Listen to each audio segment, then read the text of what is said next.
one of my favorite songs on the record. One of the reasons is because I love the guitar part, because it's something that I came up with one morning, and I had been drinking way too much coffee, caffeinated coffee. Now I'm back on the decaf because I'm one of those people who has to watch his caffeine intake because I get a little crazy.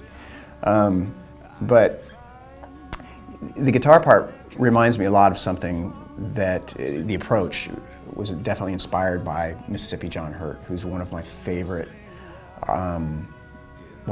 guitar players, and there's just his story is amazing to me because he was basically this guy who recorded a record in 1928 and then disappeared, and he went back to Avalon, I believe, where he was from, and lived an existence far removed from being a touring musician.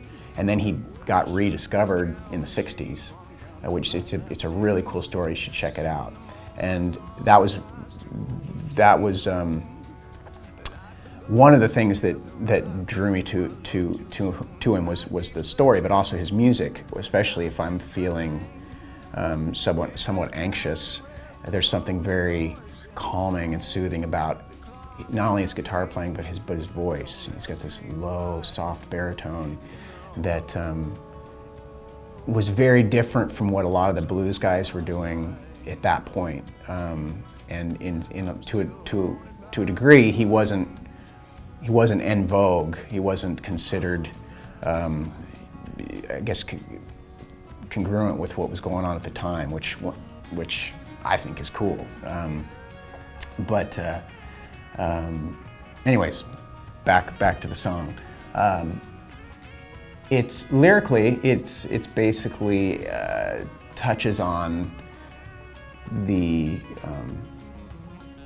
anxiety and the kind of going back to Devil on the Wall, where it's it kind of fast forwards. So that's the thing about this record. It's a concept record. It tells a story, but there are 2 points where you fast forward to me now, and what that situation has kind of dictated and how it shaped me as a human being, as an adult.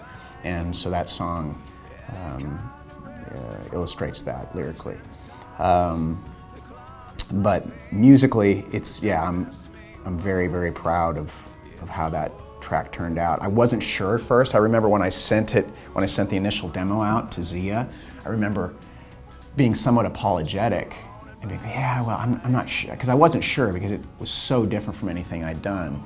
And I remember Zia saying, "Oh man, I actually really like that," which surprised me. I think Tim said the same thing when he heard it.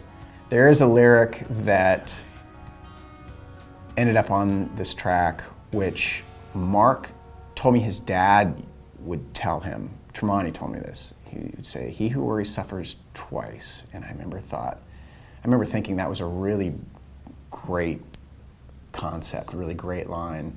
And like the Devil on the Wall, it was one of those things I just wrote down and like tucked it away. It's like that fits somewhere. That's just too juicy to lose. So yeah, that's where that line came from. I think was Mr. Papa T, as we call him, Mr. Tremonti.